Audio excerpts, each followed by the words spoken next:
Si Reito ay isang miserableng bida na ginawang hibernate matapos magkaroon ng isang nakamamatay na virus na sumisira sa sangkatauhan. Gayunpaman kapag nagising siya nalaman niyang isa siya sa mga huling lalaki na nabubuhay sa mundo at kakailanganin niyang ipahirim ang kanyang sausage sa lahat ng babaeng natitira upang muling puntahan ang planeta. Nagsimula ang lahat isang umaga nang ihatid ni Mira si Reito sa isang espesyal na silid kung saan niyakap niya ito sa paraang sus habang ipinapakita sa kanya ang isang silid na puno ng ilang grade S bodies na walang suot kundi ang kanilang natural na bathing suit at sinabi sa kanya na ang mga batang babae na ito ay natipon upang magkaroon ng pribadong yoga dances kasama niya. Ilang taon na ang nakalilipas ipinagtapat ni Reito ang kanyang pagmamahal sa kanyang kaibigan at sumagot ito na alam na niya ang nararamdaman nito dahil naging malapit na sila sa isa't isa mula elementarya hanggang sa kolehiyo. Gayunpaman sinira ni Reito ang romantikong mood sa pamamagitan ng pagsisiwalat na aalis siya sa kolehiyo sa susunod na taon dahil sa katotohanang nagkaroon siya ng espesyal na sakit na tinatawag na cellular sclerosis. Mabilis na nagsaliksik si Reito sa kanyang mga high-tech na floating computer na nagsiwalat na isang kumpanya ng parmasyutiko na may AI ang gumagawa ng lunas at tiniyak sa kanya na magiging maayos din siya sa huli. Si Reito gayunpaman ay nagsiwalat na ang lunas ay hindi magiging handa sa loob ng 4 o 5 taon na nangangahulugang kailangan niyang dumaan sa isang proseso na tinatawag na malamig na pagtulog hanggang doon. Pagkatapos ay tinanong niya siya kung plano niyang mag-oo sa isang senior na nagngangalang Maeda na nagtanong sa kanya kamakailan at medyo nagalit siya nang sumagot ito sa sarili niyang tanong na tinatanong ang may sakit na birhen na hamak kung gusto pa rin siya nito. May intensyon si Reito na yayain siya kapag nagising siya mula sa malamig na pagtulog sa loob ng 5 taon ngunit dahil sa hindi pagkakatugmang sagot niya galit siyang lumayo. Hindi nagtagal ay dumating siya sa ospital kung saan ginawan siya ng physical scan ng magiliw na doktor na nagpapatunay na gagaling siya sa loob ng 5 taon at may kakayahang ipagpatuloy ang kanyang pananaliksik sa mundo ng medisina. Sa labas ng malamig na kwarto nagpaalam si Reito sa kanyang mga kapatid bago sila nag-ambala ni Arate na nakikipag-away sa isang receptionist sa hindi pagpapasok sa kanya. Nakiusap si Ryu sa receptionist na pasukin siya na sinasabing siya ay pamilya rin. Nagpaalam si Arate kay Reito at inabot nito sa kanya ang isang kwintas na nakuha niya kay Teimo habang sinasabing ibalik ito paggising niya. Sa kalaunan nakatulog si Reito sa malamig na tulog at nang makitang sinisigawan siya ni Arate at Mahiro mula sa labas ng silid ay naisip niya kung paanong ayaw niyang maiwan ang ibang bahagi ng mundo. Pagkalipas ng 5 taon nagising si Raul at sinalubong siya ni Mira na kinumpirma na 5 taon na siya sa hinaharap bago nagmungkahi ng shower at medical scan para sa kanya. Nakipagkita siya sa isang doktor na nagpaalam sa kanya na gumaling na siya sa kanyang cellular sclerosis at na ang kanyang orihinal na doktor na si Mr. Tikagi ay pumanaw na. Malapit nang matuno ang utak ni Reito na kasing laki ng gisantes kaya lumapit si Mira at nag-alok na ipaliwanag ang lahat ng nangyari habang siya ay nasa malamig na pagtulog. Pagkalipas ng ilang minuto si Reito ay nasa isang pribadong sasakyan kasama si Mira at 2 mukhang suslukang agent kung saan ipinakilala niya ang kanyang sarili bilang kanyang dedikadong attendant na inatas ang tumugon sa kanyang mga pangangailangan at pangasiwaan ang kanyang pakikipag-ugnayan sa labas ng mundo. Nalilito si Reito kung bakit siya tinatrato na parang VIP sa kabila ng pagiging wasak ng espasyo at pinaalalahanan siya ng pangako nitong ipaliwanag sa kanya ang lahat. Inihayag ni Mira na ang isang bagong virus na kilala bilang MK virus ay lumitaw 4 na taon na ang nakakaraan at kumalat sa buong mundo na nagdulot ng isang pandaigdigang pandemya. Inihayag din niya na ang sakit ay wala pang lunas sa kabila ng mga pagsisikap ng lahat ng mga pinaka-advanced na mananaliksik at na ang mundo ay nawala sa kalahati ng populasyon nito dahil sa kung gaano kabaliw ang virus na ito. Inakala ni Reito na pabirong ikinwento sa kanya ni Mira ang tungkol sa isang pelikulang napanood niya sa Netflix ngunit desperadong tumakbo palabas ng kanilang sasakyan nang mapagtanto niya kung gaano siya kaseryoso. Ang isang babae sa kalye ay tumakbo sa takot nang sinubukan niyang kausapin ito ngunit napansin niya na lahat ng iba pang babae sa paligid ay naglalakad patungo sa kanya at kumikilos na curious tungkol sa kanya.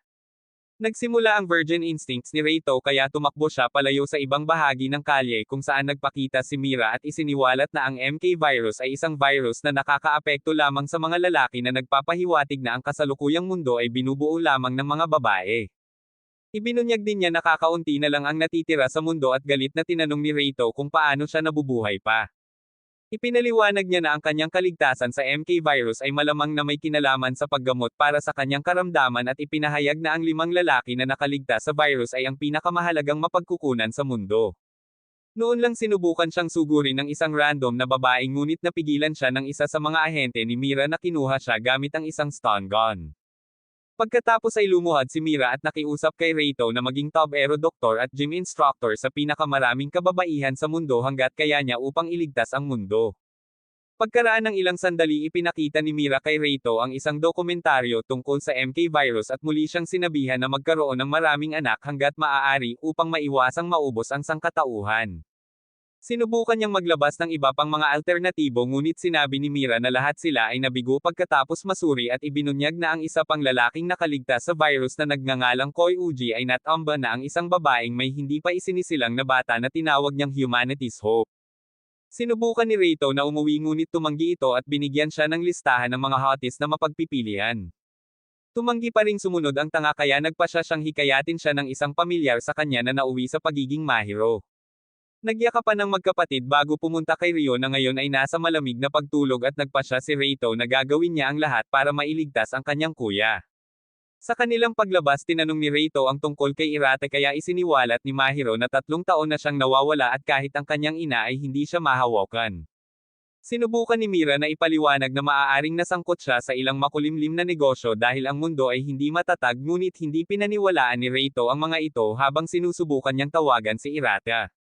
Pagkatapos iniulat ni Mira ang lahat sa isang misteryosong ginang na nagpagalit sa kanya dahil sa paglalapat ng higit na panggigipit upang masunod ni Reito ang kanyang mga kahilingan. Noong gabing iyon sinubukan ni Reito na ay proseso ang lahat ng narinig niya nang pumasok si Mira tinanggal ang kanyang baluti at nagsimulang gumawa ng mga bagay sa kanya. Humalukip-kip na sana si Bro na parang upuan sa damuhan pero itinulak siya palayo nang maalala si Irate dahilan para lumabas siya ng kwarto. Kinaumagahan ipinakita ni Mira kay Reito ang isang koleksyon ng pinakamataas na grado ng mga jiggly bodies na may isip at sinabing handa silang lahat na mag-ehersisyo kasama siya sa gabi kung gusto niya. Napatunayang talo na naman si Reito nang tanggihan niya ang alok nito habang sinasabing hindi siya stud horse. Ipinaliwanag ni Mira na ang mundo ay naging napakawasak kung kaya't maraming kababaihan ang namamatay sa kahirapan at ang tanging paraan upang mailigtas sila ay gawin silang mga nagdadala ng kanyang mga anak. Inihayag din niya na ang mga lalaki na lahat ay nasa malamig na pagtulog ay maaaring mamatay sa loob ng 1 taon dahil ang pamamaraan ay nagpapabagal lamang sa sakit at nakiusap sa kanya na iligtas ang mundo gamit ang kanyang puting gravy. Hiniling sa kanya ni Reito na bigyan siya ng 1 buwan upang mahanap at sinabing siya lang ang gusto niyang magkaroon ng anak ngunit sumagot si Mira na magdadala siya ng isang babae sa kanyang silid gabi-gabi hanggang sa matapos ang 1 buwan upang pukawin ang kanyang kaldero. Sa ibang lugar si QG ay minamasahe ng ilang bodies habang nanunood ng paborito niyang telenovela show hanggang sa sumabad ang kanyang attendant sa pagpapalam sa kanya na oras na para sa kasiyahan sa gabi. Laking gulat ni QG nang makitang ang dalagang napili para sa kanya ay walang iba kundi ang paborito niyang TV star na nagngangalang Rina na pinayagan siyang gawin ang lahat ng matinding pag-eehersisyo kasama niya na pinagpapantasyahan niya. Samantala nag-enjoy si Reito sa 5-star breakfast na inihayag ni Mira na ginawa ng ilan sa mga nangungunang chef sa mundo na kanilang natipon sa kanilang pasilidad. Sinabi ni Reito kung paano kumakain si Mira ng halaga ng pagkain ng isang batalyon at sinabi niya na ang nutrisyon ay mahalaga na nagpaisip sa kanya kung paano niya nagawang manatiling payat sa kabila ng pagkain tulad ng isang babaeng bersyon ni Luffy. Nang sabihin niya kung gaano kalaki ang mga pagawaan ng gatas niya nagselo si Mihiro at galit na umalis kaya humingi siya ng tawad sa kanyang kakulaitan. Ipinaalam sa kanya ni Mira na nagtalaga siya ng isang espesyal na bodyguard para protektahan siya at isang nurse na susuriin ang kanyang kalusugan na makakasama niya sa iisang kama tuwing gabi. Naisip ito ni Reito habang naglalakad siya pabalik sa kanyang silid hanggang sa naputol siya ni QG na agad namang nakipagkaibigan sa kanya. Nagsimulang umarte si QG ng mas tanga kaysa sa mga tagahanga ng Jujutsu Kaisen dahil sinabi niyang ang mundo ay naging paraiso ng bawat gunner ngunit ipinaalam sa kanya ni Reito na wala siyang intensyon na pumunta sa bayan sa sinumang babae. Pagkatapos naligo si Reito at sinubukang magluto ng diskarte para makahanap ng rata hanggang sa maputol ang kuryente sa kwarto. Iniunat niya ang kanyang kamay upang maghanap ng tuwalya ngunit sa huli ay kinuha niya ang isang malaking una na pag-aari ng isang ginang na nagngangalang Akane na agad na sinimulan siyang panunokso. Sinubukan niyang ilayo ito sa kanyang ngunit sa halip ay lalo itong nabaliw sa mga pisikal na panunuya nito hanggang sa mawala ng malay ang dalaga sa ibabaw niya. Nagising si Reito pagkaraan ng ilang oras na masakit ang ulo at napagtanto na binuhat siya ni Akane hanggang sa kanyang kwarto. Noon lang isang kakaibang hamak na nagngangalang Soy ang lumabas sa kanyang kumot kaya tinanong niya kung sila ni Akane ang itinalaga sa kanya ni Mira. Matapos niyang kumpirmahin na totoo ang kanyang mga hinala nalaman ni Reito na si Soy ang doktor habang si Akane ang bodyguard at hindi nagtagal ay dumating si Akane upang ibahagi ang lugar na iyon sa pagtulog sa kanya. Si Reito ay hindi nakatulog ng gabing iyon dahil sa takot na ang mga babae ay subukang gumawa ng isang bagay sa kanya at kinaumagahan ay nagkita sila ni Mira upang pag-usapan ang kanyang mga plano sa paghahanap ng isang rata. Tinanong ni Mira kung paano niya natitiyak na buhay ang isang rate kaya ipinaliwanag niya na ibinigay niya ang kanyang pendant na good luck charm na bigay sa kanya ng kanyang kapatid at mayroon itong transmitter na nagbibigay pa rin ng signal. Pagkatapos ay nagsimulang subukan muli ni Akane ang mga kakaibang bagay sa kanya ngunit nag-ambala sila nang lumitaw ang isang malaking oso sa lugar.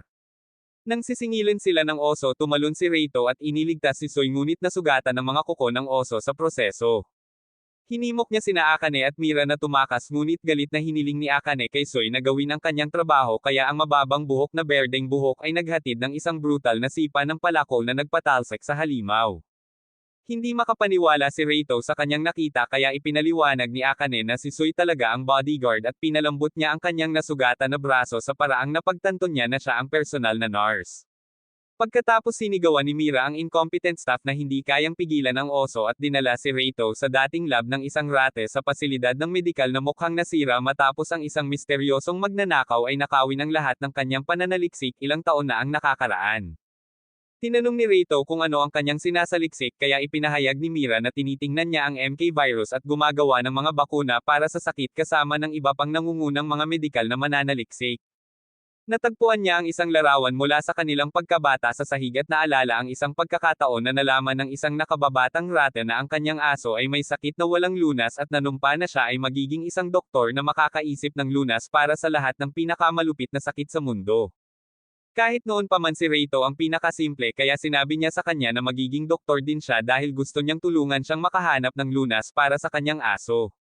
Bumalik sa real-time tinanong ni Reito kung ilang lalaki sa mundo ang nasa malamig na pagtulog na sumagot siya na mayroong ilang milyon sa buong mundo. Alam ni Reito na kahit subukan niyang makipagsaya sa mga babae sa mundo halos 100 bata lang ang mararating niya sa isang taon na magiging mas kaunti kaysa sa output na lalabas kung ang lahat ng natutulog na lalaki ay bumalik sa mundo. Dahil dito ibinunyag niya ang kanyang bagong layunin kay Mira na magkaroon ng lunas para sa MK virus at hindi siya makapaniwala sa hitsura ng determinasyon sa mukha ng birhen. Samantala nagbibigay si Mahiro ng mga regalo sa isang grupo ng mga bata sa lugar nang dumating ang isang live news broadcast kung saan itinampok si Reito. Agad siyang tumakbo palabas ng gusali para hanapin siya dahil sa pag-aalala. Sa live feed ipinaliwanag ni Reito ang kanyang sitwasyon sa mundo bago hinimok ang mundo na manatiling umaasa at nangakong bubuo ng lunas para sa MK virus. Makalipas ang ilang oras nagalit si Mahiro sa kanyang paipong kapatid dahil sa pagkuha ng atensyon ng buong mundo ngunit ipinaliwanag niya na dahil sa kanyang mga aksyon mayroon na siyang mga pasilidad pati na rin ang pahintulot na magsagawa ng kanyang pananaliksik. Nang makalapit siya sa kanya napansin niya ang isang manika mula pagkabata ni Arate na may espesyal na high-tech na relo sa loob nito. Agad na napagtanto ni Reito na pag-aari iyon ni Arate kaya dali-dali siyang pumasok sa banyo at napansin na mayroon itong espesyal na naka-record na mensahe na iniwan niya para sa kanya. Sa mensahe ay ipinahayag niya na siya ay nagsasaliksik tungkol sa virus at nalaman na ito ay gawa ng tao na nangangahulugan na ang mga awtoridad sa mundo ay hindi mapagkakatiwalaan. Kinagabihan nakipagkita si Reito kay Mira at hiniling na mamasyal kasama niya. Habang naglalakad sila sa kalye ikinwento niya sa kanya kung gaano siya kamukha ni Arata at humingi siya ng tawad sa buong pangyayari sa oso. Tinanong ni Reito kung nagalit ba siya sa katotohanan na siya ay natigil sa pagiging katulong ng isang doofus na ayaw makipaglaro sa mga babae at sumagot siya na ito ay isang napakabait na lalaki. Sa ibang lugar pinag-usapan ng isang council ng misteryosong kababaihan ang lahat ng nangyari kay Reito at kung paano nakagawa na ang QG ng nighttime stretches kasama ang halos 100 babae kung saan 28 sa kanila ay buntis na salamat sa pagsusumikap ng kanyang attendant na si Neniko. Inangkin nila na sina Reito at Mira ay ganap na mga kabiguan at nagpasya na sumulong sa kanilang mga plano sa pamamagitan ng paghahanda upang i-unfreeze ang ikatlong tao. Sa ibang lugar si QG ay nagkakaroon ng oras sa kanyang buhay kasama ang maraming maiinit na babae habang ang isang misteryosong babae na nagngangalang Karen ay hinirang ng konseho upang maging katulong ng ikatlong lalaki.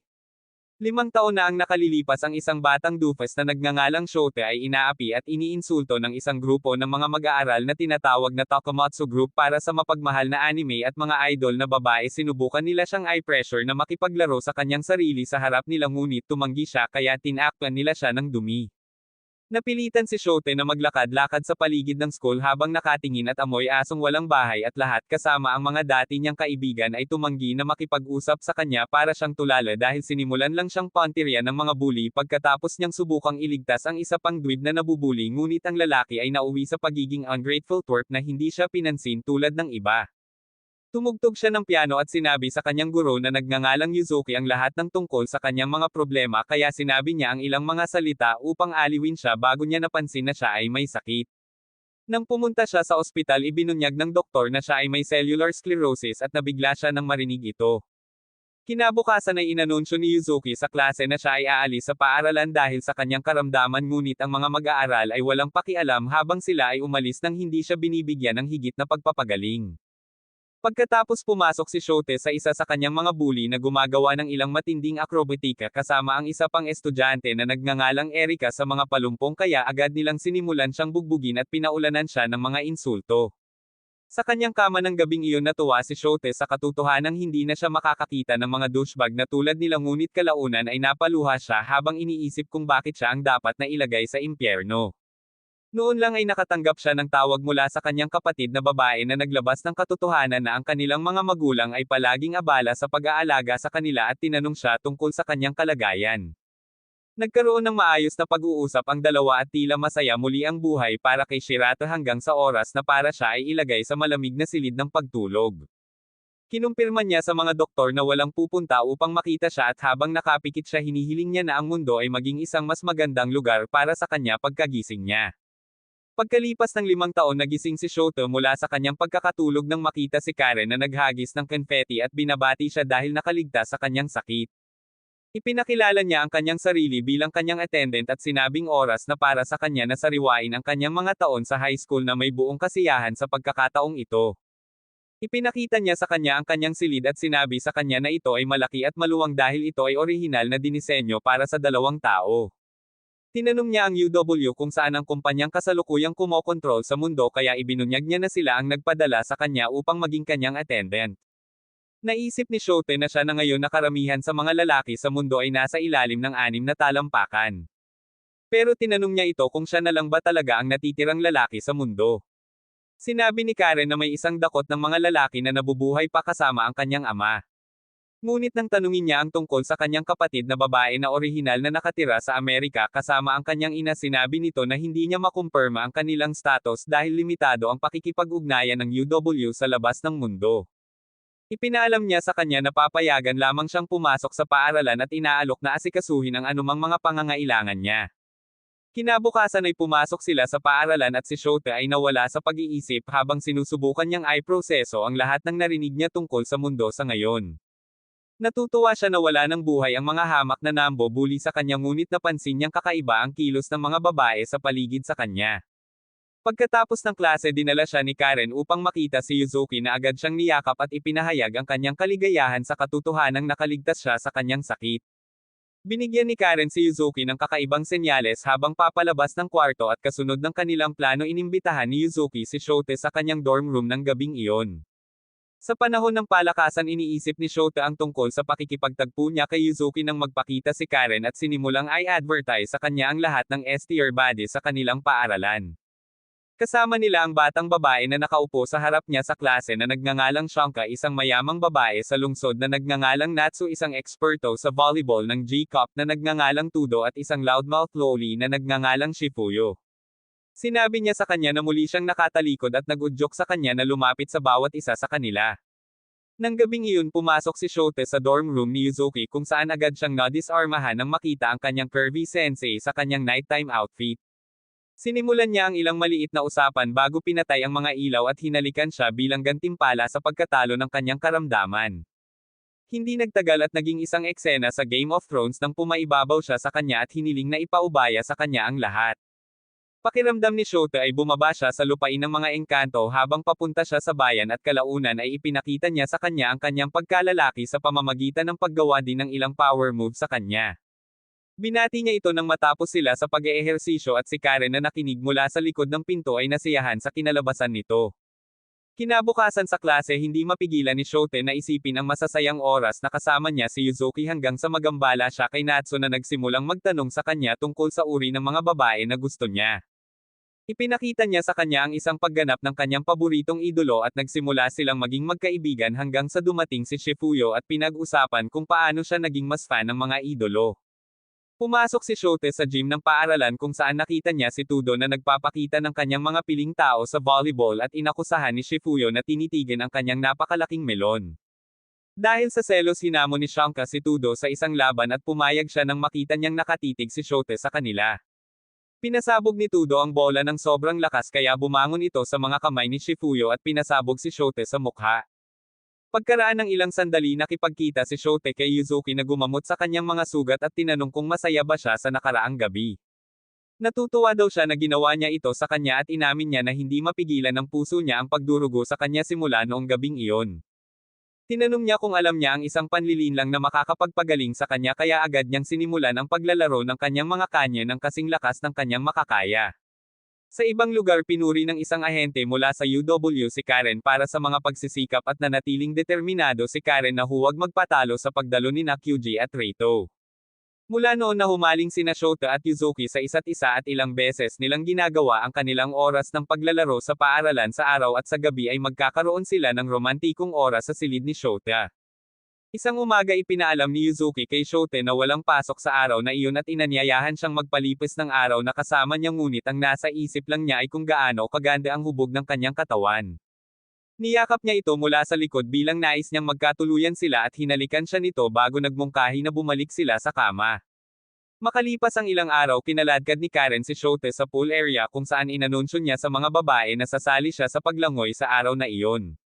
Siya ay nag-aalala dahil ang kanyang katawan ay halos kasing tigas ng board ngunit sinabi ni Karen na kailangan niya ng ilang ehersisyo at tinukso siya para sa lahat ng gabi-gabi na pag-hoop na ginawa niya kasama si Yuzuki. Inamin niya na siya ang nag-set up sa kanila sa pamamagitan ng pagbibigay kay Yuzuki ng kaunting motibasyon at pinasalamatan niya ito sa pagbibigay sa kanya ng tulong na iyon. Sa panahon ng akrobatika hindi makapag-concentrate si Shote dahil napansin niyang lahat ng mga babae ay nakatingin sa kanya at habang lumalangoy na pagmasdan niya na si Shanka at Tudo ay may napakalapit na pagkakaibigan sa isa't isa. Sinasabi ni Chifuyo ang ilang mga corny na linyang natutunan niya sa anime tungkol sa kung paano siya naging Hokage ng swimming bago siya mapakumbaba ng napakalaking milk truck ni Todo nang dumaan siya. Humingi ng paumanhin si Tudo kay Shote para sa aksidente sa volleyball noong isang araw at sinubukang humiling sa kanya bago hamarang si Shanka sa pamamagitan ng paghila sa tuktok ng kanyang swimsuit. Bilang tugon mapaglaro siyang itinapon ni Tudo sa malalim na bahagi ng pool kung saan siya nagpumilit na manatiling nakalutang. Nang gabing iyon humingi ng paumanhin si Yuzuki kay Shote sa pamamagitan ng video call at sinabing hindi siya makakapunta ng gabing iyon dahil may gagawin siya. Sa sandaling iyon nagpakita si Natsu at sinabing mananatili siya sa kanyang silid simula sa gabing iyon. Tumawag si Karen at sinuportahan ang claim na iyon sa pamamagitan ng pagpapalam sa kanya na sira ang air conditioner sa isa sa mga kwarto na humantong sa desisyon na manatili siya sa kanya ng isang linggo. Kinaumagahan halos hindi umimik si Shote nang batiin siya ni Natsu sa umaga at habang naghuhugas siya nagtaka siya kung bakit kailangan niyang gumugol bawat linggo kasama ang isang babae mula sa kanyang klase. Pagkatapos magbihis ni Shote para sa paaralan hiniling niya kay Natsu na magpalit dahil mahuhuli na sila sa paaralan. Naghagis siya ng curveball sa pamamagitan ng paghiling sa kanya na tulungan siyang magbago at ipinaliwanag na karaniwan niyang may mga kasambahay at babae sa paligid upang tulungan siyang gawin ito sa kanyang mansyon. Dahan-dahan niya itong tinulungan na magpalit ng uniforme at pilit itong itago sa kanyang pantalon hanggang sa may mapansin siyang peklat sa ibabang bahagi ng likod nito. Sa panahon ng tanghalian sa paaralan tinalakay niya ang usapin ng peklat kay Karen na biglang nagmungkahi na tulungan niya itong magpalit sa oras ng paliligo. Pagkaraan ng ilang sandali pinunan ni Shote si Yuzuki sa buong sitwasyon kasama si Natsu at pagkatapos ay hiniling na puntahan siya ng gabing iyon. Tumanggi siya kaya tinanong niya kung umiiwas siya sa katotohanan na kasama niya ang isang silid sa ibang babae. Gayunpaman sinabi niyang ang pag-iwas niya sa kanya ay dahil ito ang kanyang espesyal na oras ng buwan kaya humingi siya ng paumanhin sa pagiging dummy niya. Pinayuhan siya nito na mapalapit sa lahat ng mga babae sa kanyang paaralan ngunit tumanggi ito sa pagsasabing kailangan lang niya ito.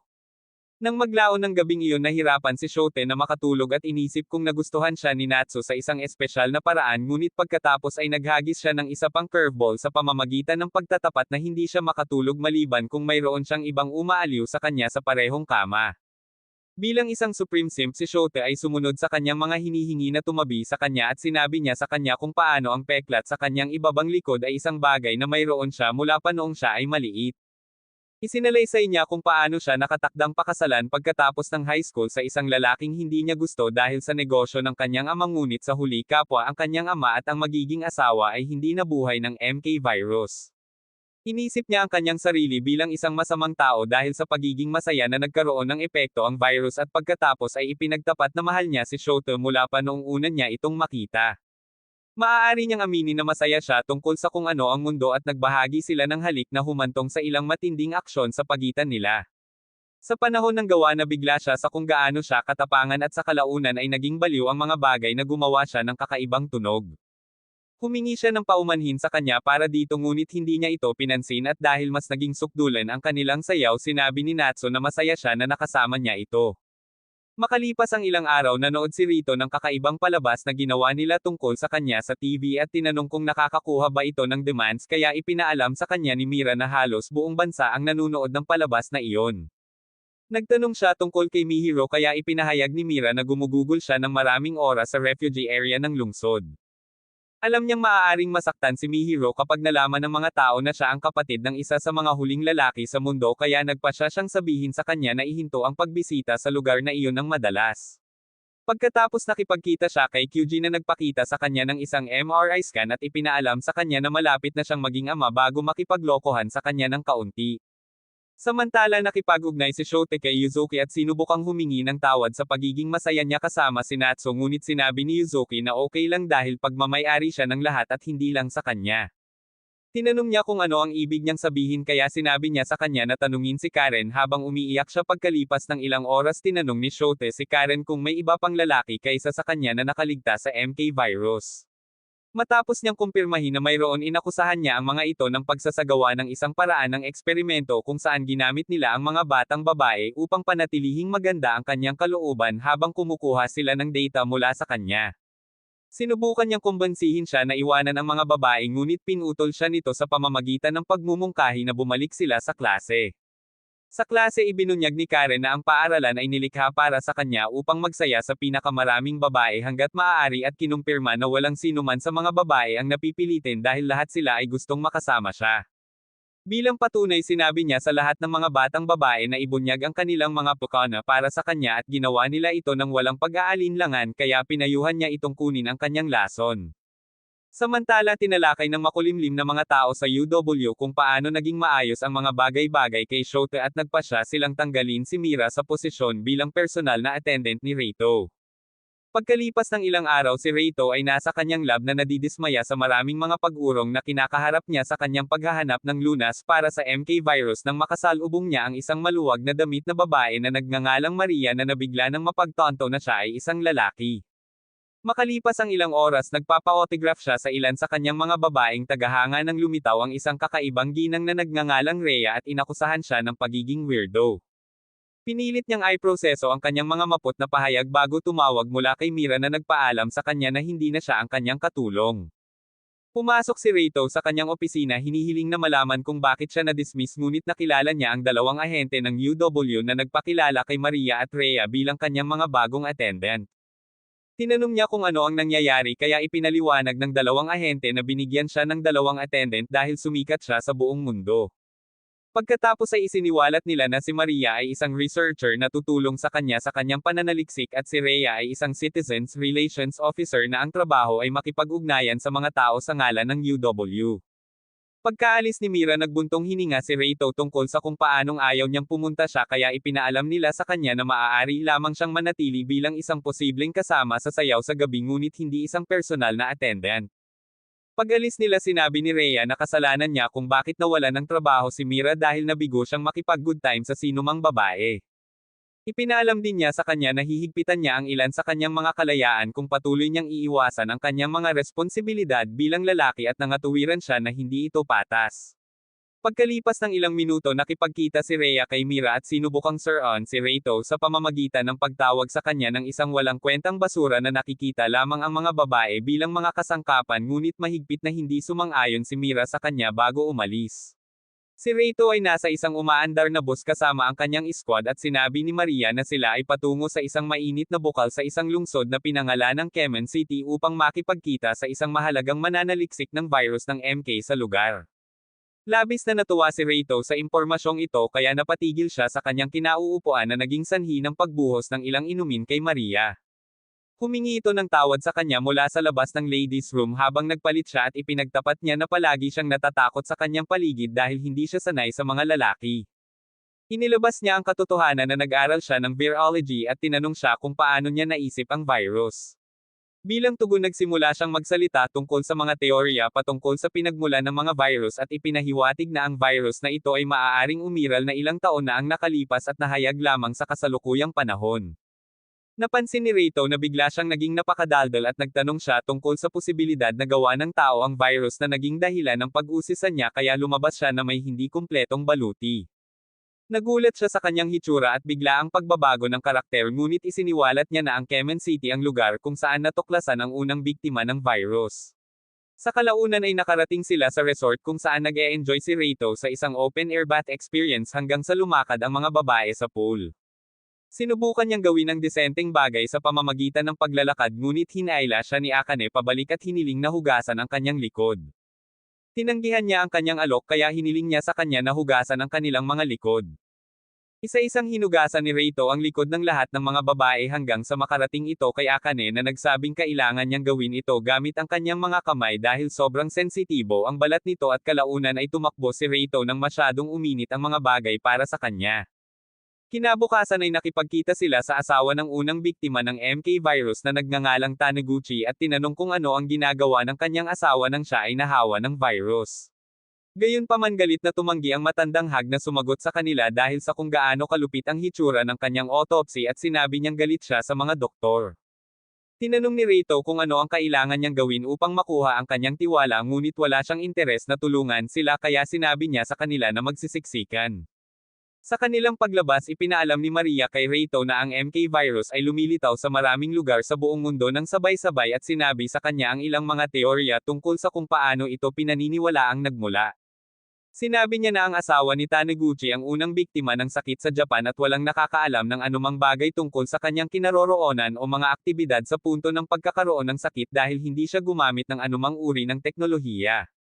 Noong gabing iyon tumatawag si Taniguchi kay Arate at tinanong niya kung bakit hindi niya sinabi o ginawa kahit ano sa kabila ng katotohanan na ang kanyang lalaki ay nasa lugar.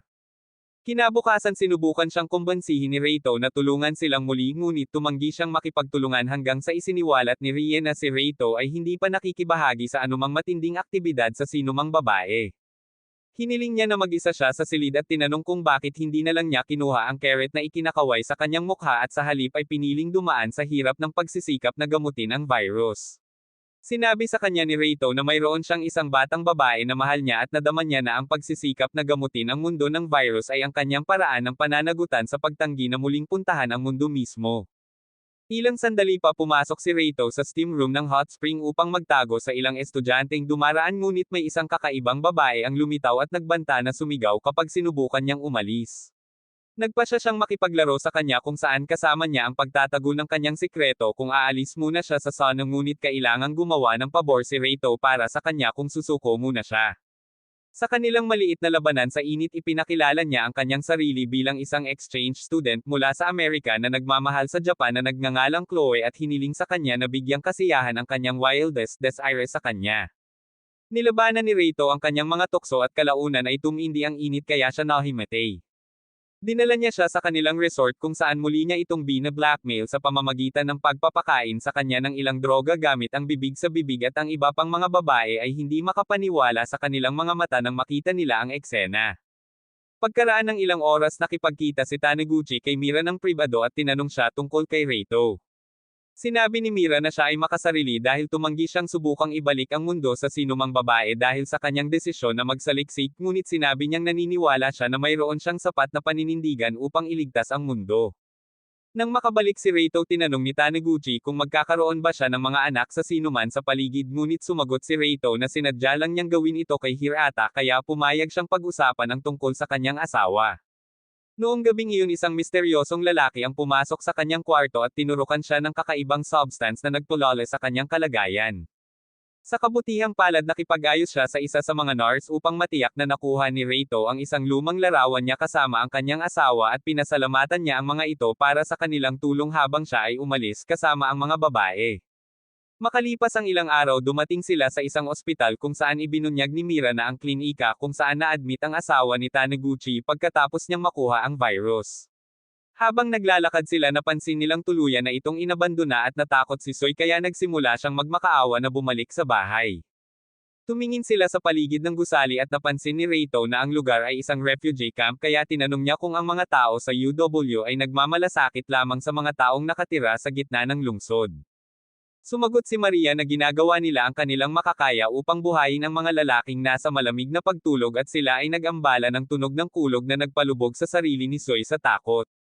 Samantala si Kyuchi ay nagsasaya kasama ang isang grupo ng kanyang mga katulong, ngunit napagtanto niya na siya ay naiinip na kumakain ng parehong set ng dumplings araw-araw at nagnanais ng mas kapana panabik.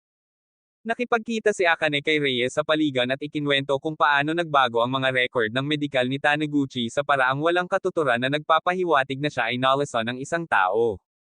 Nang subukang lumayo ni Rhea nang walang pakialam, sinandal siya ni Akane sa dingding at tinanong kung ano ang ginagawa niya noong gabing lumala ang kalagayan ni Taniguchi. Sinabi ni Rhea na sumusulat siya ng ulat sa kanyang mga boss tungkol sa mga kamakailang aktibidad ni Reito, ngunit kinumpirma niya na wala siyang alibay para i-back up ang kanyang mga claim. Napagpasyahan ni Akane na pabayaan ang mga bagay-bagay, ngunit pinigilan siya ni Reyes sa paglakad palayo sa pamamagitan ng pagdala sa isang taong nagngangalang Dr. Kuhara na labis niyang inaalala.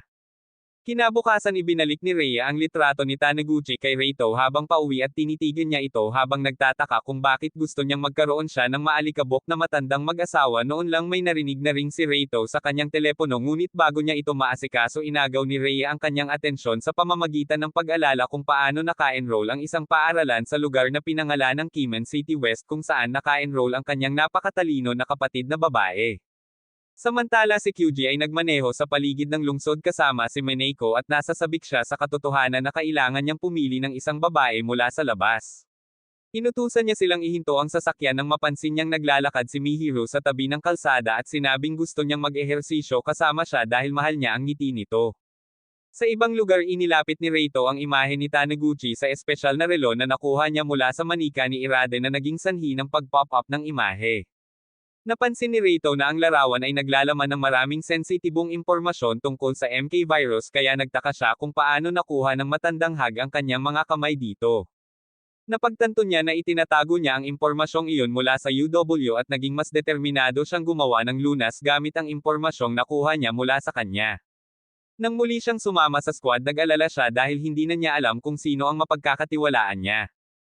Kalaunan ng gabing iyon, iniligtas ni Irada ang kanyang kaibigan sa kwarto mula sa isang kakaibang babae na nasa ibabaw niya at kinuha siya para sa isang lihim na gawain. Kinabukasan, naglakad-lakad si Reito sa mga bulwagan kasama si Maria at naisip kung paanong hindi niya magagawang muli ang lahat ng data na natanggap niya mula kay Taniguchi dahil sa mga ito ay nasira, kaya nagpasya siyang humingi ng tulong sa ibang mga mananaliksik. Tinanong niya si Maria kung bakit mabagal ang pag-research sa MK virus at sumagot siya na bagamat nilayon niyang magsaliksik pa, binigyan lang siya ng pahintulot na magsaliksik ng kaunti. Inihayag niya na ang tanging may akses sa karamihan ng impormasyon sa MK virus sa mundo ay ang mga pangunahing mananaliksik sa punong tanggapan ng UW sa Amerika. Nang sabihin niya kung paano pinalaya ang mga mananaliksik ng Hapon, tinanong niya kung maaari silang ibalik at sumagot siya na tinanggihan ng kanyang amo ang lahat ng kanyang kahilingan na gawin iyon. Nag-ambala sila ni Neniko na humiling na makipagkita kay Reito sa ibang lugar. Nang sabihin nila kay Mahiro ang katotohanan na interesado si Kyuji sa kanya, malakas niyang tinanggihan ang alok at sinabi ni Rie na hindi ito magiging legal kung ang magkabilang panig ay hindi pumayag sa pagsasaayos. Gayunpaman, sinabi ni Neniko kung gaano kitigas ang ulo ni QP at nakiusap kay Reito na siya ang magpaalam sa kanya tungkol sa pagtanggi ni Mahiro. Pinakinggan ni Reito ang kanyang kahilingan ngunit nakiusap pa rin si QG na makita si Mahiro kaya pumayag si Reito na mag-date sila. Maya-maya ipinaalam ni Neneko at Reyes sa ilang ahente mula sa UW ang tungkol sa Mahiro at pinag-usapan nila kung paano nagsimulang lumaban ang mga tao laban sa awtoridad ng UW sa ilang bansa.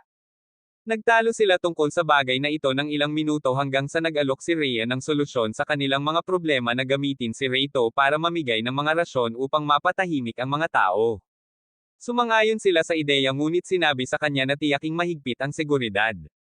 Sa ibang lugar sinamahan ni Reito sa shower sina Maria at Akane na nagbabala sa kanya na maaari siyang magkaroon ng malubhang problema kung patuloy niyang hahanapin ang impormasyon tungkol sa MK virus mula sa mga mapagkukunan maliban sa kanilang lab.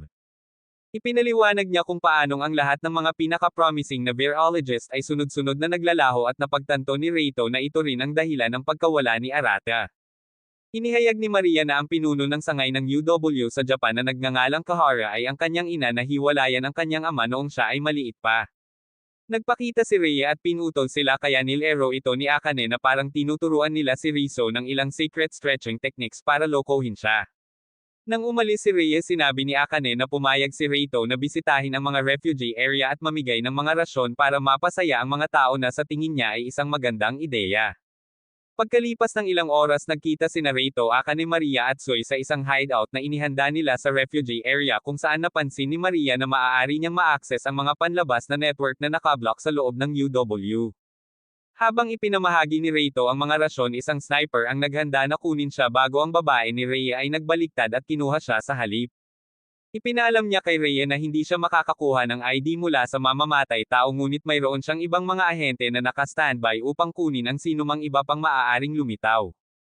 Nang tanungin niya kung gusto ni Rhea si Reito, sumagot si Rhea na hindi niya ito gusto ngunit alam niya na ang pagkamatay nito ay magdudulot ng kalungkutan kay Mira na nangangahulugang kailangan niya itong protektahan. Pagkaraan ng mga araw nakipagkita si Reito kay Maria sa kanilang hideout kung saan ipinaalam nito sa kanya na gumagamit sila ng underground UW network para makuha ang kanilang impormasyon. Pinuri niya ang kanyang mga kasanayan sa pag-hack na sinabi niyang natutunan niya mula sa isang henyong kaibigan niya na nakatira ngayon sa Amerika. Tinanong ni Reito kung maaari silang makipag-ugnayan sa kanya upang makakuha ng ilang data ng pananaliksik ngunit sinabi ni Maria na hindi ito posible dahil mas nakalock ang kanilang network kaysa sa Japan. Di nagtagal nalaman ni Maria na ang kanyang kaibigang henyo na nagngangalang Hatsumi ay na-hospital sa Japan kasama ang iba pang mga mananaliksik na dapat na nasa Amerika. Nang sabihin nila na ang asawa ni Taniguchi ay ipinadala din sa ospital na iyon napagtanto ni Reito na ang ospital ang lugar kung saan unang nabuo ang MK virus. Samantala nagising si Shado isang gabi at hindi niya maalis sa isip niya ang tungkol sa kung paano ginawang personal playground ang paaralan. Natsu tried to make some moves on him but he resisted and went outside for a walk where he met Karen. Ipinaalam niya sa kanya na hindi siya pinapayagang umalis sa bakuran ng paaralan kaya tinanong niya kung pinilit siyang manirahan sa lugar na iyon magpakailanman. Nagsimula siyang magbiro tungkol sa kung paano siya mas mahalaga kaysa sa bawat Bitcoin sa mundo at sa huli ay sinabi niyang malaya siyang umalis kapag nagtapos siya habang inakay siya pabalik sa loob. Bilang pamamaalam pinayuhan siya nito na magsaya kasama si Natsu at sinabing malapit na siyang makakuha ng bagong kasama. Kinabukasan sa paaralan ang mga babae ay hiniling na gumuhit ng palabunutan mula sa isang kahon upang matukoy kung sino ang susunod na kasama sa silid ni Shota at parehong sina Chifuyo at Shanka ay pumili ng mga mali. Hindi makapaniwala si Shuko sa katotohanan na ang isang taong walang kwenta gaya ng kanyang sarili ay tinatrato bilang isang premyo para sa mga baddies at bago niya alam ito isang napakarilag na babae ang nakakuha ng winning lot. Ilang sandali pa ay gumagamit na siya ng banyo nang pumasok ang nanalong babae na nagngangalang Rika at humingi ng personal na oras ng pakikipaglaro sa kanya. Bigla siyang nag-flashback dahilan para ma-realize niya na kamukhang kamukha ng ginang ang dati niyang bully na si Erika kaya tinakasan niya ito. Pumasok siya sa isang pribadong silid sa paaralan na dati niyang pinagtataguan noong mga nakaraang araw niyang pagiging punching bag at laking gulat niya nang makita si Shanka sa silid. Tinanong niya ang tungkol sa mga peklat na nakita niya sa kanyang katawan sa kanilang pag-eehersisyo sa paglangoy kaya sinabi niya sa kanya ang lahat tungkol sa kung paano siya naging tontungan ng mga hamak sa paaralan at iniwan pa ng kanyang mga kaibigan. Nagsimula siyang maiyak nang maalala ito ngunit natigilan siya nang ipakita sa kanya ni Shanka ang ilan sa kanyang sariling mga pasa at ipagtapat na dati rin siyang binyo bully noong middle school. Sinabi niya na bagamat nagkaroon siya ng mga kaibigan sa kanilang paaralan natagpuan pa rin niya ang silid na iyon bilang isang uri ng kuta ng pag-iisa kung saan maaari niyang palamigin at kalimutan ang masasamang bagay. Napagtanto nilang magkahawig sila kaya kalaunan ay ipinakita nila sa isa't isa ang lahat ng kanilang mga pasa at sa kalaunan ay naging kasing tindi ng bawat dark web classic sa hub. Pagkaraan ay dinala siya ni Shirate sa kanyang silid at nagalit si Rika sa pagdadala niya ng ibang babae sa silid kaya nagsimula itong magtampo. Sinabi niya na turn na niya para sa isang linggo ngunit sinabi ni Shanka na ito ang pinili ni Shote kaya nagsimulang maglaro si Raka ng victim card. Napag-isip-isip niya na nagkagulo na silang dalawa kaya hinubad niya ang kanyang plot armors na nagsimula ng catfight sa pagitan nila ni Shanka kung sino ang makakapaglaro kay Shota. Kinagabihan ng gabing iyon napagtanto ni Shota kung gaano niya kami si Yuzuki ngunit hindi pa rin ito sinasagot ang mga tawag nito kaya inisip niya na iniiwasan siya nito dahil sa katotohanang nakikipaglaro ito sa ibang mga babae. Iniisip niya kung ano ang susunod na gagawin hanggang sa lumitaw si Tudo at umupo sa tabi niya. Nagtanong siya tungkol sa buhay nila ni Rika bilang isang kasama at sinabi niyang nakakapagod ito dahil hindi niya kailanman nakausap. Hindi maiiwas ni Shota ang mga mata sa kabundukan sa kanyang dibdib nang magtanong siya tungkol sa pasa sa kanyang noo. Okay lang naman daw siya pero nanginginig pa rin siya habang hinihiling na makabawi pa rin sa kanya. Hiniling niya sa kanya na ibunyag ang kanyang mga pagawaan ng gatas at nagulat siya nang gawin niya ito ng walang pag-aalinlangan. Agad siyang nagpunta sa bayan sa kanila at napagtanto kung gaano sila kalambot ngunit pinigilan ang sarili pagkaraan ng ilang minuto bago tumakbo palabas. Kinabukasan ay nakilala niya si Tudo na naglilinis ng gym at humingi ng paumanhin sa pagsasamantala sa kanya. Hiniling niya sa kanya na bumawi sa kanya sa pamamagitan ng pagtulong sa kanya sa paglilinis ngunit hindi nagtagal bago niya inilock ang mga pinto at nagsimulang maging magaspang sa kanya. Itinali niya siya at ginawa ang lahat ng uri ng kakaibang bagay sa kanya kahit na sinubukan niyang kausapin siya tungkol dito. Sinabi niya sa kanya ang tungkol sa kung paano hindi niya mapigilan ang pag-iisip tungkol sa kanya at natapos na nilang gawin ang lahat ng pinagpapantasyahan niyang gawin sa kanya. Pagkaraan paulit-ulit itong humingi ng tawad sa kanya ngunit tila wala siyang pakialam. Naabot ni na Shota at Karen ang isang kaayusan na pansamantalang inalis si Rika bilang kanyang kasama sa silid na nagpapahintulot sa kanya na makatulog ng mapayapa sa loob ng ilang araw.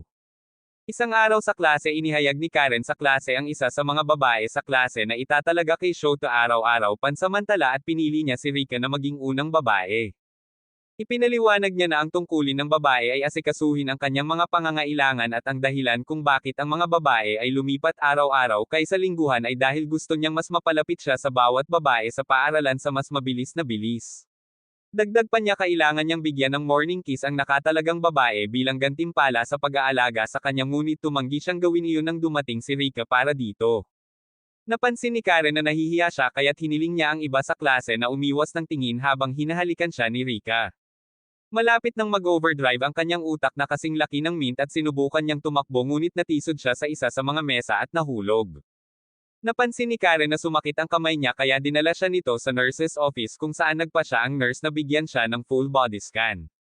Pagkatapos ng scan dumating si Karen kasama sina Toru Shanka at Natsu para tulungan siyang bumuti ang pakiramdam. Lahat ng tatlo sa kanila ay nagsimulang mabaliw sa kanya at nagpa siya na gumamit ng bato papel gunting upang matukoy ang pagkakasunod-sunod kung saan siya nakikipaglaro sa kanila. Sa panahon ng kanyang paglalaro sinabi ni Karen sa isang misteryosong babae na nagngangalang Hoshino tungkol sa kung paano naging ultimate gigachad si Shote sa kabila ng pagkawala lamang ng kanyang virginity noong isang buwan. Kinabukasan ay nakipagkita si Shote kay Chifuyo na humiling na maging kanyang kasama.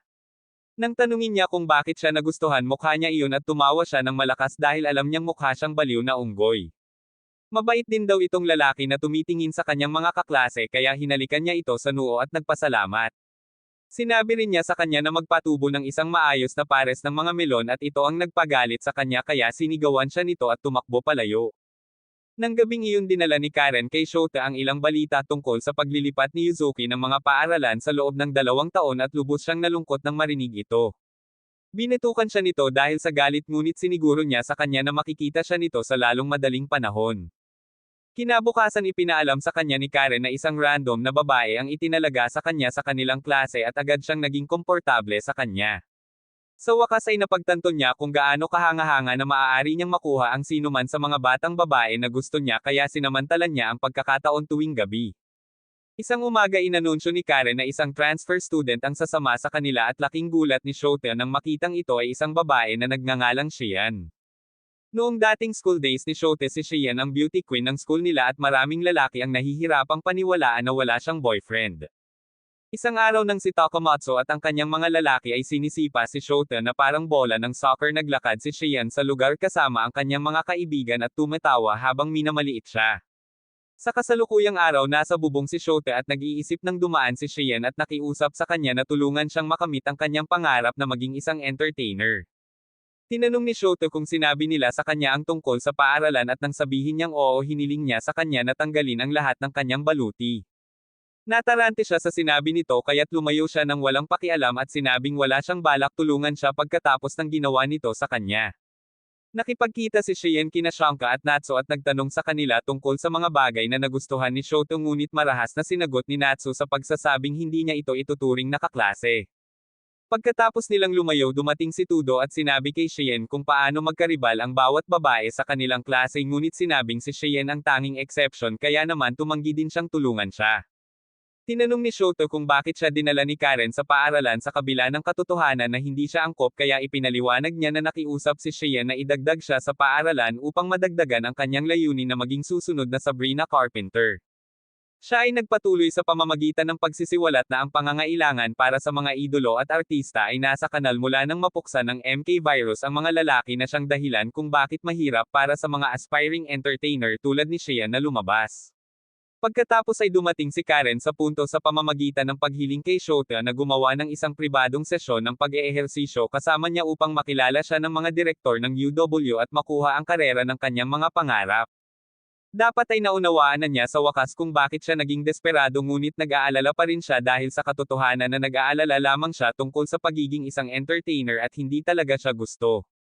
Ipinagpalagay niya na hindi siya mag-e-enjoy kung wala ito sa kanya kaya pinayuhan siya ni Karen na bigyan siya ng pagkakataon.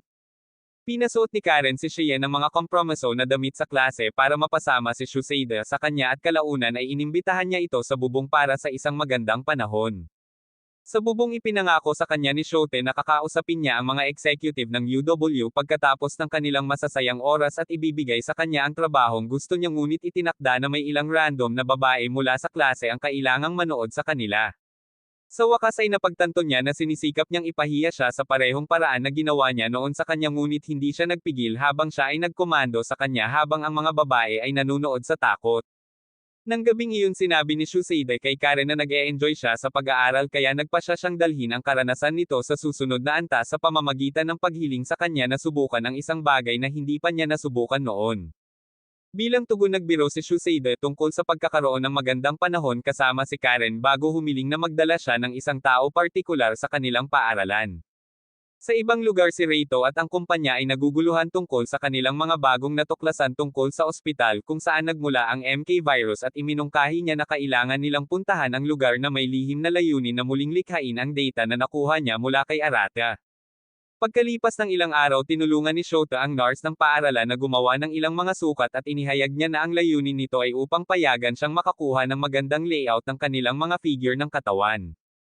Nang gabing iyon dinala ni Karen ang batang babae na hiniling ni Shota at sinabing nahanap niya siya ng napakabilis salamat sa mga koneksyon ng UW. Dinala niya siya kay Erika ang dati niyang bully na nakadina sa isang liblib na silid at sinabi sa kanya kung paano niya ginagawa ang trabaho ng janitor para mabuhay. Sinubukan ni Arate na kumilos ng may katapangan gaya ng karaniwan niyang ginagawa kay Shota ngunit pinaalalahanan siya ni Karen na siya ay isa lamang butik sa ilalim ng kanyang sapato sa kasalukuyang mundo kaya humingi siya ng tawad. Pagkaalis ni Karen naalala ni Shota kung paano niya siya pinahiya noon sa grupo ng Takamatsu at agad na binuhusan siya ng isang balde ng tubig. Nang hawakan siya nito sa isang nagbabantang posisyon naisip niyang sinadya nitong sumama sa kanya ngunit sa halip kinaladkad siya nito sa banyo at ipinakita sa kanya ang lahat ng mga peklat na iniwan sa kanya ng kanyang kasintahan. Hiniling niya sa kanya na dilaan ang mga ito at habang ginagawa niya iyon tumawa siya ng baliw.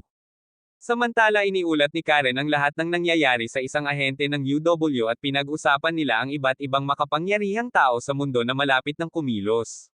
Kinabukasan binigyan ni Karen ng masiglang usapan ang mga babae sa klase tungkol sa kung paano nila kailangang maging mas agresibo sa kanilang mga tukso kay Shota upang mapataas ang kanilang hierarchy sa paaralan kaya kahit na ang mga NPC sa klase ay nagsimulang magkaroon ng steamy kissing sessions kay Shota. Makalipas ang ilang oras nakipagkita si Natsu kay Shota sa pool area at sinubukan siyang pasiglahin hanggang sa lumitaw ang iba pang mga babae at nagsimula ng isang swimming race.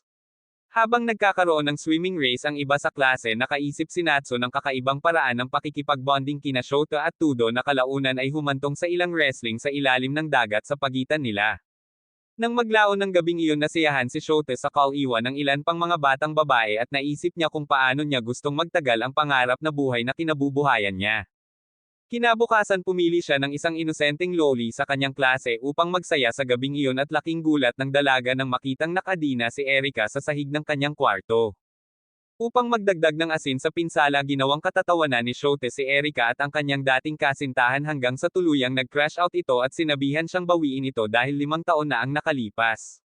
Galit na sinabi sa kanya ni Shota na hindi ganoon katagal ang pakiramdam sa kanya at nagpatuloy sa paglilibang kasama ang inosenteng loli habang nanunood si Irata.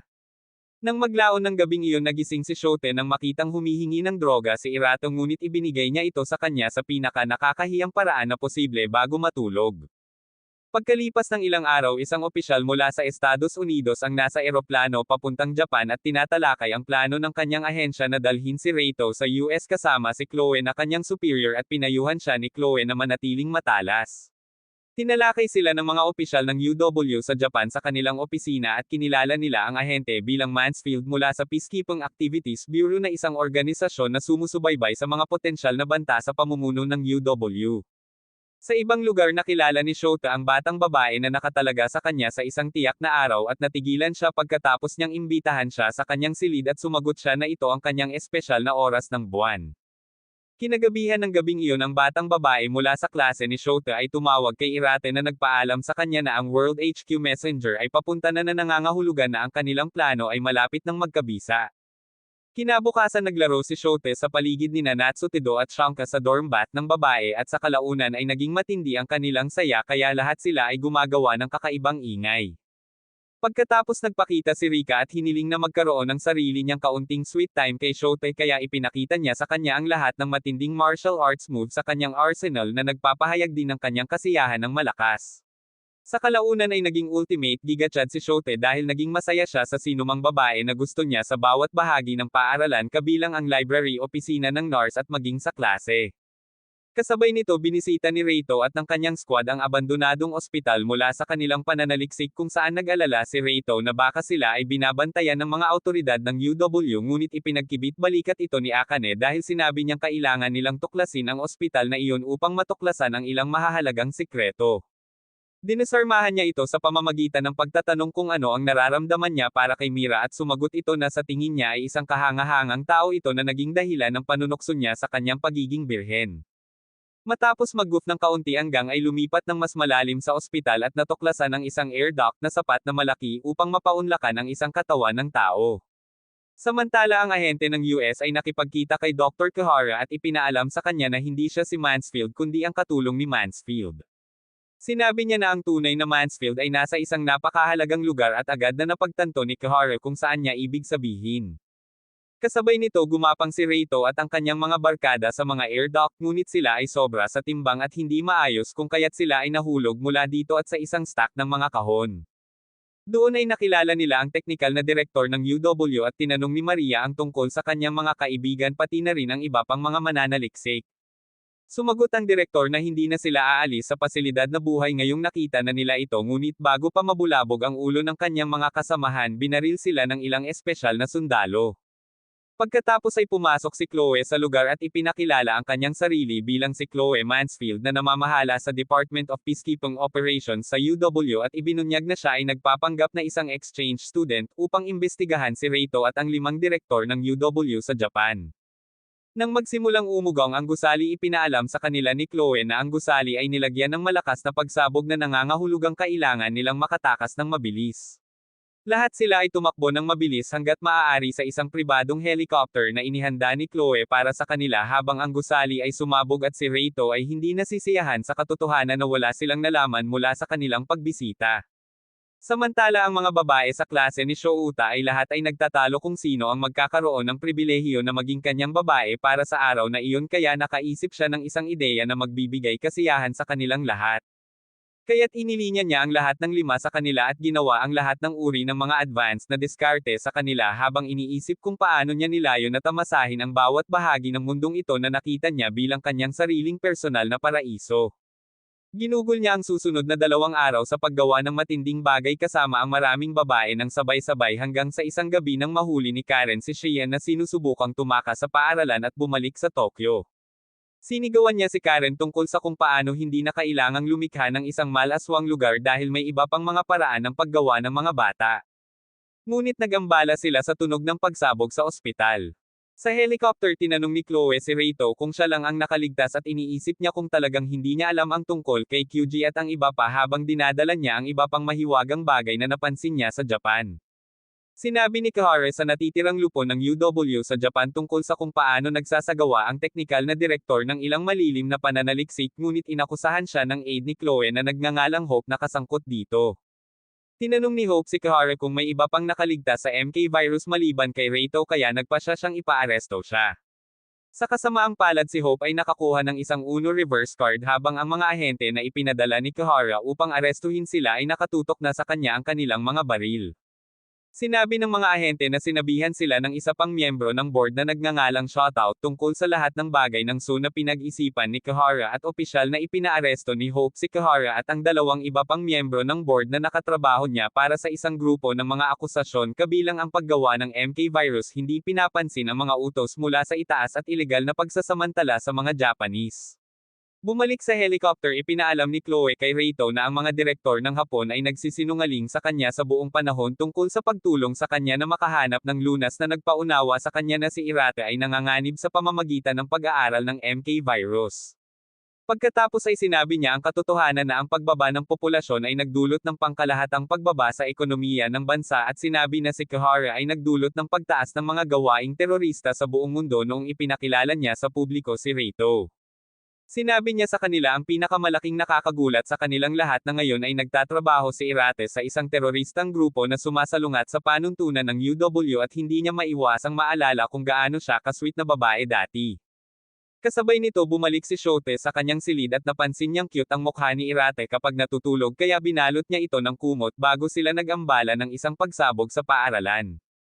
Natakot si Reito at hanggang nananood mula sa helicopter at dinagdagan ni Chloe ang kanilang pag-aalala sa pamamagitan ng pagpapalam sa kanila na isa sa mga nakaligtas na lalaki ay nahuli ng mga terorista. Nagising si Shote sa isang hospital bed matapos managinip tungkol kay Yuzuki at ipinaalam sa kanya ni Karen na siya ay nasa isang ospital sa Kemen City. Umalis ang mga nurse matapos makumpirmang okay siya at humingi ng tawad si Karen sa lahat ng problemang pinagdadaanan niya. Sinabi ni Shote na walang problema at hiniling sa kanya na sabihin sa kanya kung ano ang nangyari sa paaralan. Ibinunyag niya na sinubukan siyang agawin ng mga terorista at nang magulat siya ipinaliwanag niya na may mga taong hindi natutuwa na ang UW ang namamahala sa mga gawain dahil sa hindi pantay na pamamahagi nila ng mga mapagkukunan sa mga tao.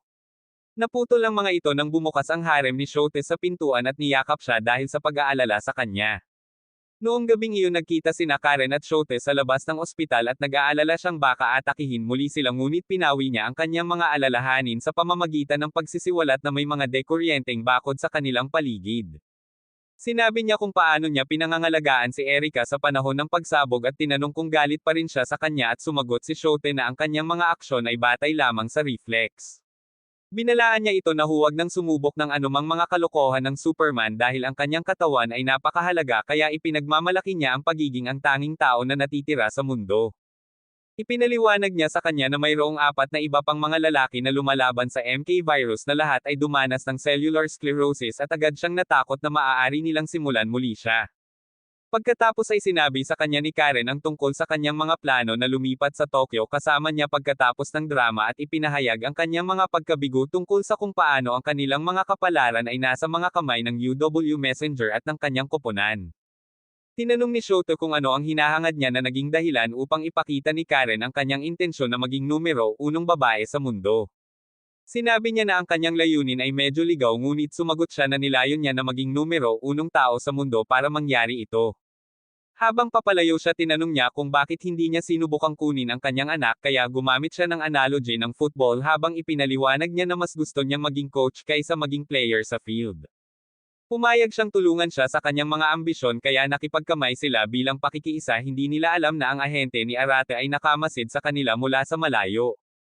Iniulat ng ahente kay Arate na nabigo siyang mahuli si Shoto ngunit inihayag ni Arate na nakuha na niya at ng kanyang mga tauhan ang pang-apat na lalaki na lumalaban sa MK virus. Kasabay nito bumalik si Reito at ang kanyang gang sa kanilang base kung saan sinabi sa kanila ni Chloe ang tungkol sa kung paano ginamit ng teroristang grupo ang kanyang pagdating sa Japan upang isulong ang kanilang mga layunin at tinanong ni Reito kung ano ang gusto ng mga teroristang ito. Nahulaan niya na ito ay dahil sa mga diktador ng Hapon sa UW at ipinahayag na si Arate ay isa sa mga pinuno ng mga terorista. Tinanong ni Reito kung ano ang susunod na hakbang ngunit binago niya ang paksa sa pamamagitan ng pagpapalabas kung gaano kamangha-mangha na tumanggi si Reito na sumuko sa mga utos ng sangay ng Hapon hindi tulad ni QG. Nang maglaon ng gabing iyon iniulat ni Chloe sa kanyang mga pinuno na nakontrol niya ang lahat ng lalaking lumalaban sa virus ng MK bukod sa numero 4 na kasama ng mga terorista. Tinanong nila siya kung bakit pinili ni QG na sumunod sa kanilang mga kahilingan na itigil ang pakikipaglaro sa kanyang mga dalaga at nahulaan niya na ito ay dahil nahulog ito sa pag-ibig.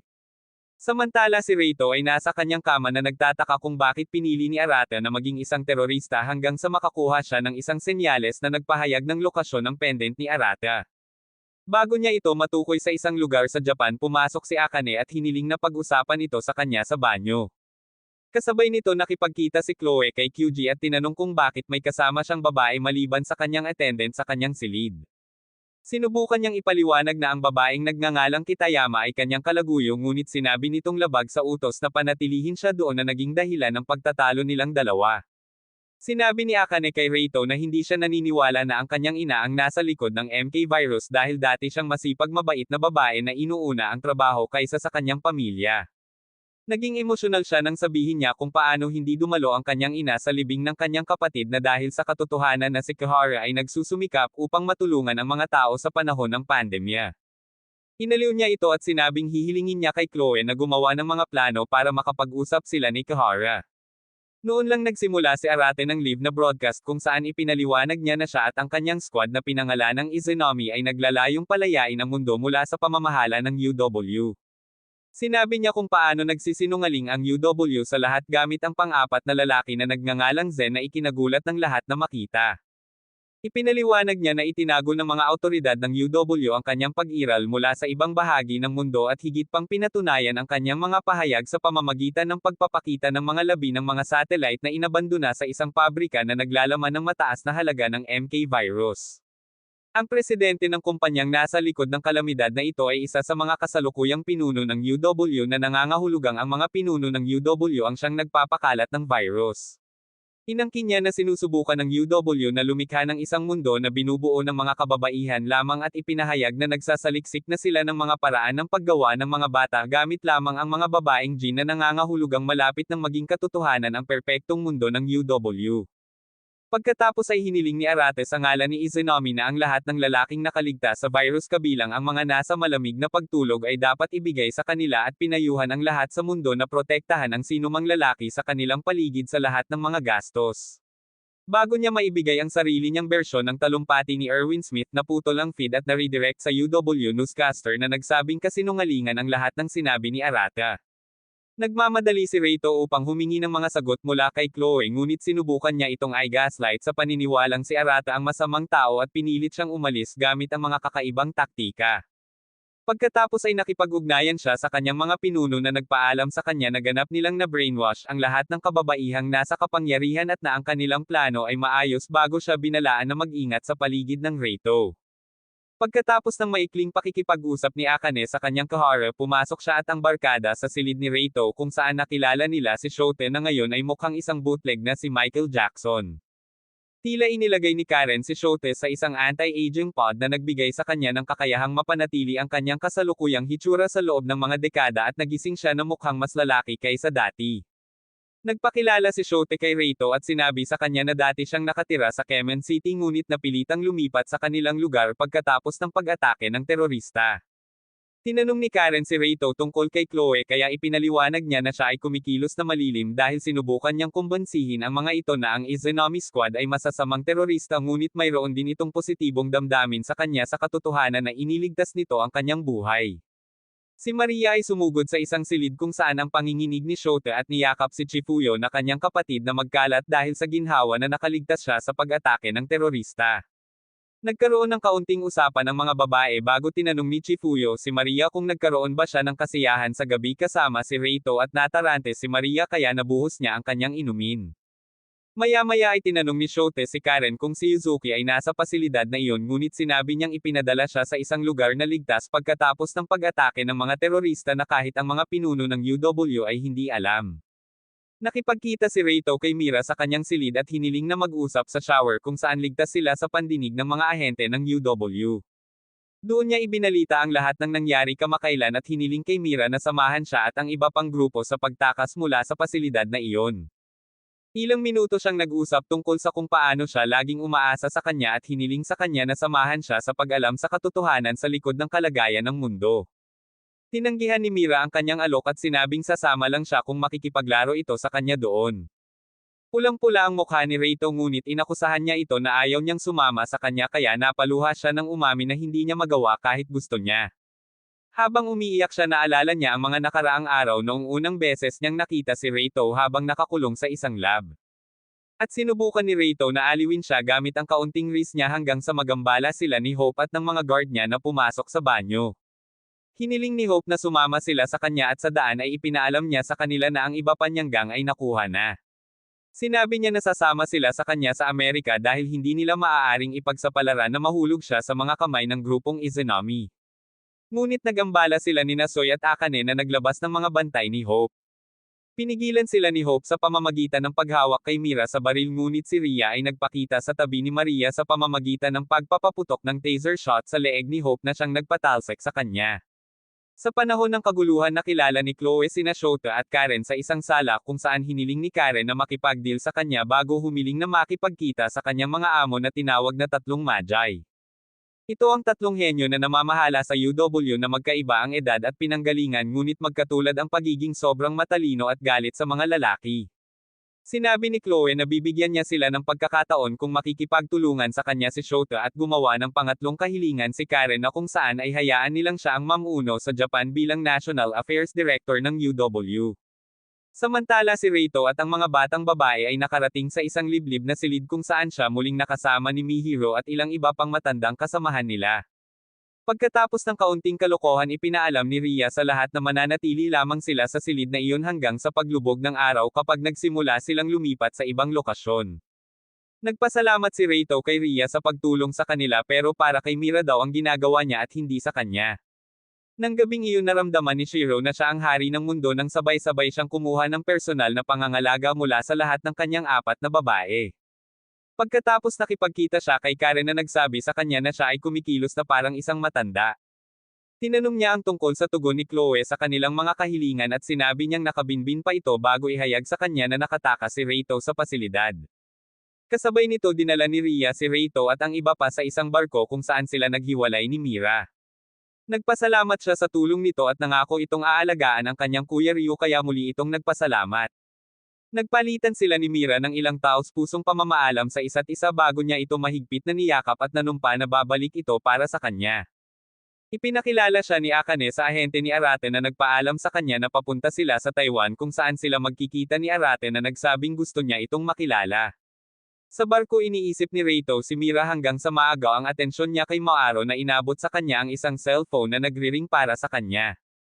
Ang tumatawag ay si QG na pumupuri sa kanya para sa kanyang matapang na desisyon bago magsalita ng ilang manly parting words para sa kanya. Matapos ibaba ni QG ang tawag sinabi sa kanya ni Neniko na sisiguraduhin niyang ligtas ang kanyang mga dalaga at tinanong kung balak niyang tumakas tulad ni Reito. Gayunpaman kinuha ni QG ang isang imahe ng lahat ng kanyang mga buntis na kasosyo at sinabi na walang paraan na maiiwan niya silang lahat. Bumalik sa pasilidad, inutusan ni Chloe ang kanyang mga gwardya na ilagay sina Mira at Rhea sa mga selda at nagpas siyang lumipat sa susunod na yugto ng kanyang plano na lipulin ang lahat ng tao sa mundo. Samantala, dinala ni Karen si Shote sa parehong silid na puno ng mga bodies na kinuha ni Mira kay Reito nang bagong gising siya at napansin niya ang isang magandang pink na buhok na babae na ipinahayag ni Karen na isang artista. Ipinaalam din sa kanya ni Karen na puputulan niya ang isang deal kay Chloe na nagpapahintulot sa kanya na magkaroon ng mga oras ng kasiyahan kasama ang mga babae sa kabila ng iba pang mga numero na ipinagbabawal na gawin ito at talagang mahal niya ito. Sa kalaunan, si Reito at ang squad ay dumating sa Taiwan kung saan muli niyang nakilala si Arata at nagkaroon sila ng nakakaiyak na reunion bago nanumpa sa isa't isa na magkasama silang gagawa ng Luna sa MK Virus. Sa palagay mo ba ay magtatagumpay ang Reito at Arate sa paglikha ng isang lunas para sa virus?